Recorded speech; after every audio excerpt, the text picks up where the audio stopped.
São Pio X foi um Papa santo, né? Logo excelente, um Papa excelente, porque, claro, além da sua santidade,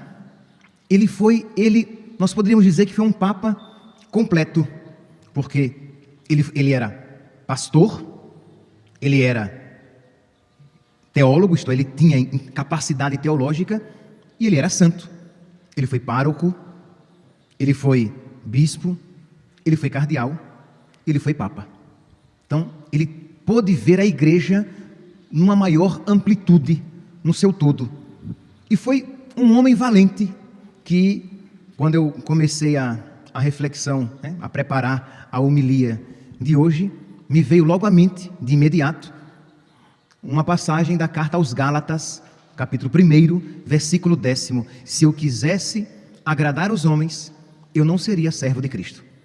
Gálatas, capítulo 1, versículo 10. Repito até, se eu quisesse agradar os homens, isto é, vamos dizer de uma maneira bem mais aproximada hoje, se eu quisesse sempre sair bonito na fotografia, eu não seria servo de Cristo. Isto é, o que ele queria era agradar a Cristo, ser fiel a Cristo. Se isso, infelizmente, o fizesse não muito simpático ao mundo, paciência. Mas o que ele queria era agradar a Cristo, ser servo de Cristo. E Deus então o cumulou com a coragem evangélica. A oração coleta da missa de hoje, né, nós ouvimos: ó Deus, que para defender a fé católica e restaurar todas as coisas em Cristo, cumulaste o Papa São Pio X de sabedoria divina e coragem apostólica. Fazei-nos alcançar o prêmio eterno, dóceis às suas instruções e seus exemplos. Isto é, um homem sábio e um homem valente. E onde, meus santos, a sabedoria e a valentia desse Papa se manifestou? Se manifestou em várias ocasiões. Ele falou e escreveu a respeito da Eucaristia, devoto da Eucaristia, adorador de Jesus eucarístico, zeloso pela formação do clero, para que os padres fossem homens de Deus, santos, nesse sentido reformador dos costumes. Mas ele é muito conhecido, e é sobre este ponto que eu gostaria de me deter mais, ele é muito conhecido por ter combatido o chamado modernismo, a heresia modernista, que na prática o modernismo ele não é uma heresia, mas ele é um conjunto de heresias. É um pensamento filosófico que leva a consequências teológicas e que destrói o pensamento cristão, tem como finalidade destruir a igreja desde dentro. Nós estamos aqui no início do século XX. Por exemplo, quando um desses documentos foi escrito contra o modernismo, Lamentabile, esse documento foi escrito em 1907. Então, quer dizer, bem no início do século XX. E o que era então? Vamos aqui tentar entender o que era o modernismo, para que, infelizmente, nós vejamos o quanto isso ainda hoje está presente e precisa ser combatido. Não exatamente dessa maneira, mas poderíamos dizer até de uma maneira piorada. Isso se transmutou, se transformou em outras realidades bem piores. Pois bem, o modernismo, ele, aqui no documento Lamentabile e também no documento Pascendi Domini Tigredis, ele fala, né, o Papa Pio XII fala nesses dois documentos, condenando esses ensinamentos. E quais eram? Vamos lá. Qual era então o pensamento? O pensamento era: o que era religião para esta filosofia que muitos pregadores, entende? Muitos pregadores começaram a ensinar isso. Sacerdotes ensinavam isso. Que a religião é um sentimento, é uma realidade que faz parte do sentimento. Não é que a Igreja Católica foi fundada por Cristo, mas é uma manifestação do sentimento humano. E como o sentimento é bom, de modo que toda a religião em si seria boa. Claro, pode existir umas religiões que expressam algo melhor, outras que têm outros aspectos, mas toda religião é boa. Percebe, meus santos, que não é uma realidade que está longe de nós. Nós convivemos com isso. Isso é, qual é o ensinamento católico? Qual é o ensinamento de há mais de 2000 anos? Que a religião católica foi fundada por Cristo. E não dizer isso não é humildade. Isto é, uma pessoa que nega isso por medo de ser prepotente, orgulhosa, impositiva, não é que ela está sendo humilde, ela não está sendo fiel à verdade.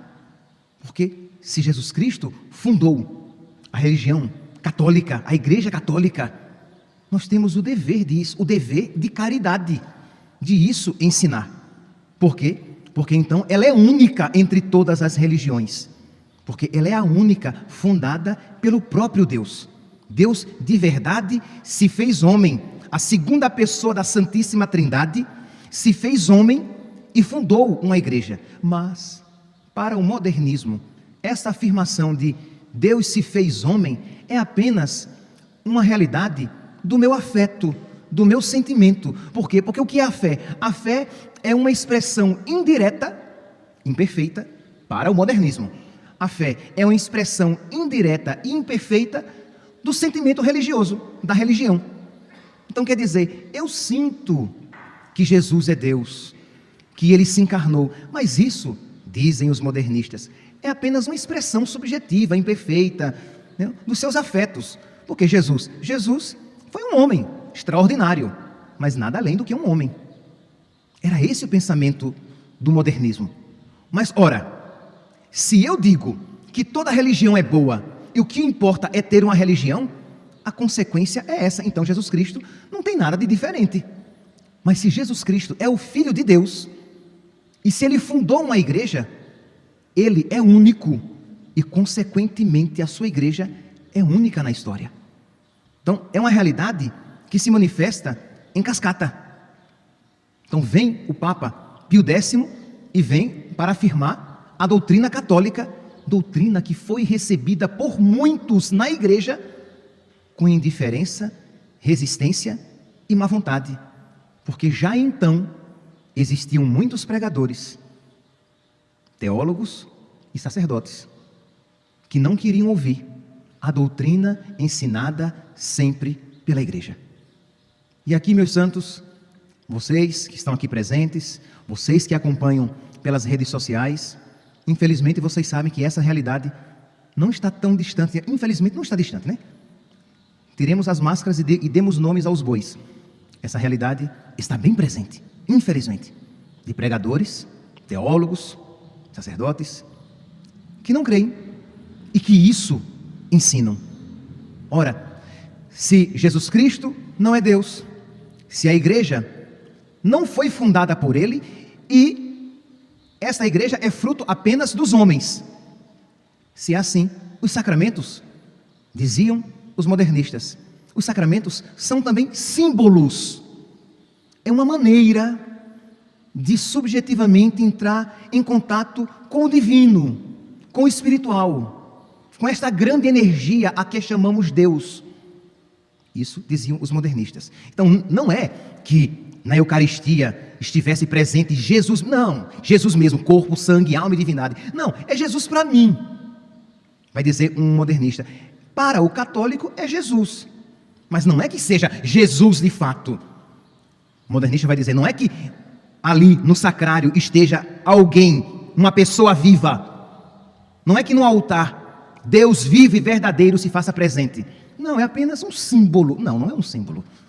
O católico nunca creu que fosse um símbolo, que fosse uma realidade subjetiva para mim.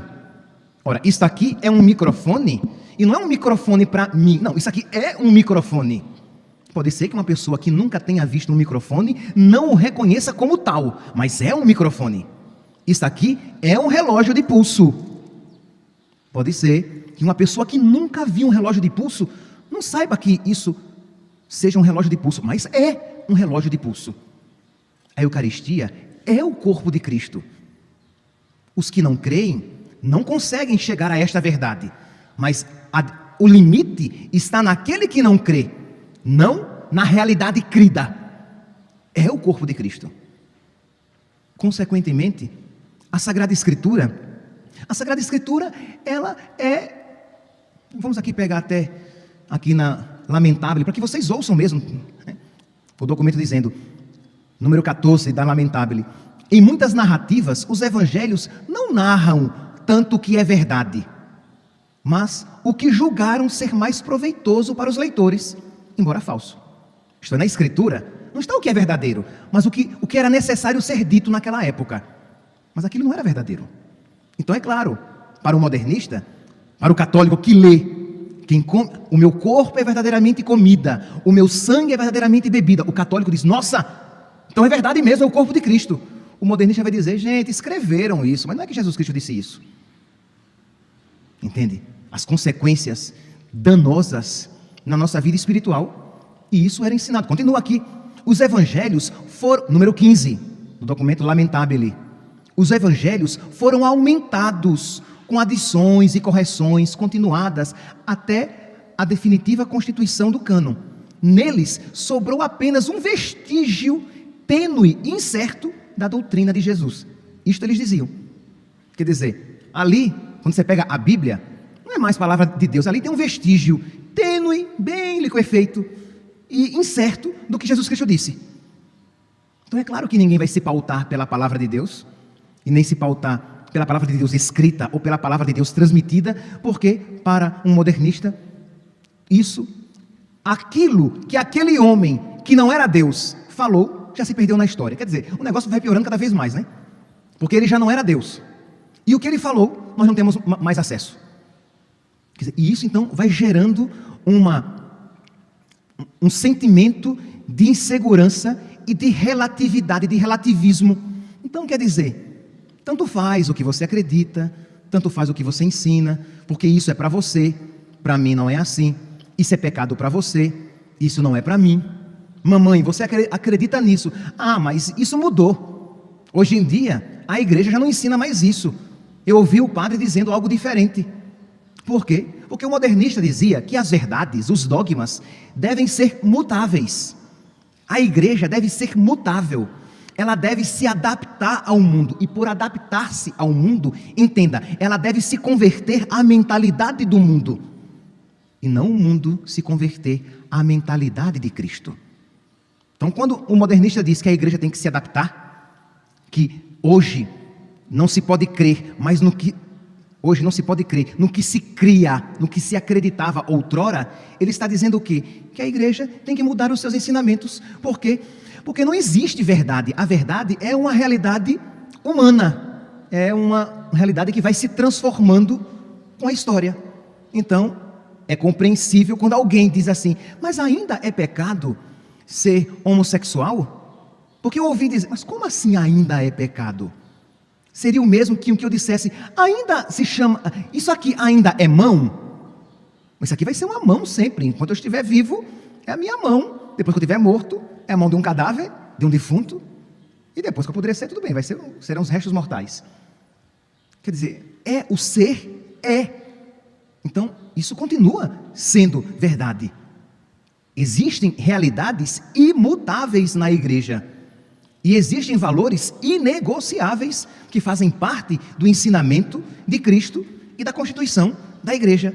Mas para um modernista, a única verdade é que não existe verdade e tudo é mutável. Tudo pode ser mudado, reinterpretado, adaptado, transformado, mutilado, deformado. Quer dizer, e aí você olha e diz, mas gente, mas isso lá em 1907, sim, e tão atual ainda nos tempos de hoje. Aí é claro que a doutrina moral também, né, aquilo que era pecado, que era errado, não, mas eu acho que a igreja deve aceitar isso, porque os tempos mudaram. Então quando uma pessoa diz isso hoje em dia, muitas vezes ela não diz por maldade, mas porque ela já foi imbuída, mergulhada nesse pensamento de que a igreja precisa se adaptar. É óbvio então, olha, o negócio vai, se Jesus Cristo não é Deus, é apenas um homem. Se a igreja não foi fundada por Cristo e é apenas uma sociedade humana. Se os sacramentos são apenas símbolos. Se a palavra de Deus é apenas um compilado daquilo que os homens da época quiseram escrever. Se verdade não existe. Se o sacramento da confissão é apenas uma maneira subjetivamente religiosa de lidar com os nossos traumas, como se lida num consultório terapêutico. Não é que ninguém tem os pecados perdoados, é apenas um alívio emocional, vai dizer um modernista.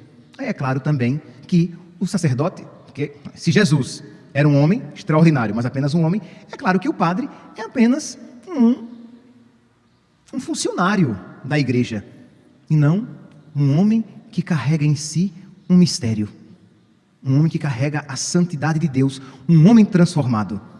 Então é um homem como nós, sem diferença nenhuma. Enquanto a verdade católica é um homem como nós, mas não é um homem como nós. É um homem unido a Cristo de uma maneira que a palavra dele, que Deus executa aquilo que ele fala. Eu te absolvo dos teus pecados. Isto é o meu corpo.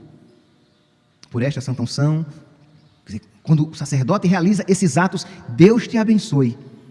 Aquilo se realiza porque ele é um homem sagrado.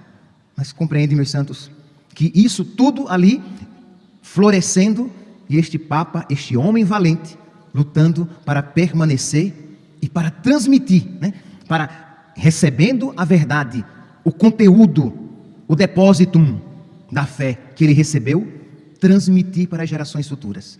Então, se hoje, meus santos, podemos crer, é porque também houve outros valentes, e dentre eles um excelente, um exímio, valente lutador, um campeão da fé, São Pio X. Hoje, meus santos, então, peçamos a Deus com muita humildade, que Deus nos ajude a ter fé, que Deus nos faça humildes, para que nós não tenhamos a arrogância de querer ter um credo próprio, uma igreja própria, de dizer, não, mas para mim não é assim. Que nós não sejamos arrogantes, que nós sejamos humildes, reconhecendo às vezes os nossos pecados e dizendo, meu Deus, me ajuda então, eu quero ser diferente. Olhando para a sua história, marcada pelo pecado, pelas dificuldades, e você diga, Jesus, me dá forças para continuar combatendo os pecados na minha vida, porque tudo começa na sua vida. Você começa primeiramente a ficar laxo na sua vida, aí depois, aquilo que você vive se transforma em teologia, se transforma em realidade pregada. Então que Deus peça nas suas orações, meu Deus, me ajude, Senhor, para que eu combata sempre os pecados, para que quando eu me deparar com as realidades difíceis de serem cridas e vividas, que eu humildemente diga, Senhor, eu creio, mas aumentai a minha fé. Se houver esta atitude, esta postura humilde diante de Deus, a sua fé vai crescer cada vez mais. E você, como um valente campeão, lutando contra os pecados na sua vida, vai ter também a liberdade de pregar para as pessoas a verdade única, evangélica, de mais de 2000 anos, pregada por Cristo e, consequentemente, pela igreja. Hoje rezemos também pelos sacerdotes, pelos padres, pelos bispos, pelo nosso Papa, para que sejamos fiéis e tenhamos a valentia, a coragem de pregar a verdade católica, a verdade que sempre foi crida e pregada pela igreja de nosso Senhor. Louvado seja nosso Senhor Jesus Cristo, para sempre seja louvado.